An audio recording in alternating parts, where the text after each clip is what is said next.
Welcome to Quick MCAT Lessons, where I try to explain MCAT topics in 10 minutes or less. Today, we're going to talk about ion channels in the heart. We'll break down how depolarization works in contractile versus pacemaker cells, and how specific channels like sodium, calcium, and T-tubules contribute to cardiac function. So there are two main types of cardiac cells you should know: contractile cells, which are found in atria, ventricles, and Purkinje fibers, and pacemaker cells, which are found in sinoatrial and atrioventricular nodes. Each has a different action potential and uses different ion channels to generate electrical activity. Let's start with the contractile cells. So these cells have a stable resting potential of about negative 90 millivolts, and they are activated by a stimulus.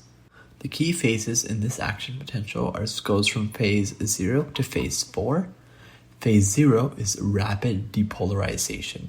So this is when your fast-gated sodium channels open. This leads to a massive sodium influx, and it looks like a spike that goes straight up. Phase 1 is your initial repolarization. So here, sodium channels inactivate, your potassium channels briefly open, giving you a potassium efflux, which lowers membrane potential slightly and gradually. Phase 2 is the plateau. So here, calcium channels open, and calcium influx balances the potassium efflux. Potassium channels are still open during this phase. And a quick tip, this phase is unique to cardiac muscle and ensures sustained contraction to fully eject blood. Phase 3 is repolarization. Here, your calcium channels close, and the potassium efflux dominates, bringing your membrane potential near baseline levels. And in phase 4, potassium channels close and resting potential is restored by sodium-potassium ATPase and slow potassium leak channels. Calcium and T-tubules are used in contraction, so calcium influx during the plateau triggers calcium-induced calcium release from the sarcoplasmic reticulum. This may sound unusual, but this is a process where calcium ions stimulate the release from more calcium from the intracellular stores in the sarcoplasmic reticulum. This calcium then binds to troponin, and this initiates contraction. T-tubules, they transmit the depolarization signal deep into the myocyte, and this synchronizes contraction. We'll talk more about this in the muscle section. Moving on to pacemaker cells, like the sinoatrial node, these cells have automaticity. They spontaneously depolarize without an external stimulus. So the phases of the pacemaker potential of the sinoatrial node is similar to the previous ones, but they do not have phase 1 and 2. So it starts with phase 4.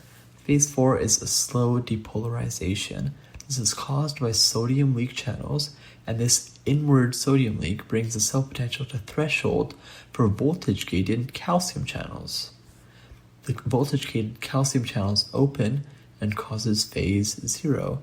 Phase 0 is a depolarization, which is caused by a calcium influx, and this drives the membrane potential toward the positive calcium equilibrium potential. Calcium channels also open slower than sodium channels, leading to a more gradual upsweep in the action potential. Finally, phase 3 is a repolarization. Here, the closure of calcium channels and potassium efflux leads to a loss of positive potassium ions, and this brings the membrane potential back down to baseline. So pacemaker cells lack fast sodium channels, which is why their depolarization is slower and more gradual.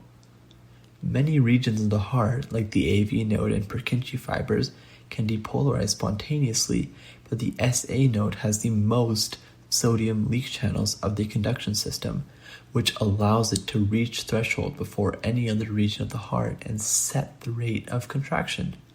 So a quick recap: contractile cells use fast sodium channels and have a plateau phase due to calcium channels. Pacemaker cells rely on slow sodium influx, calcium channels, and they lack phase 1 and 2.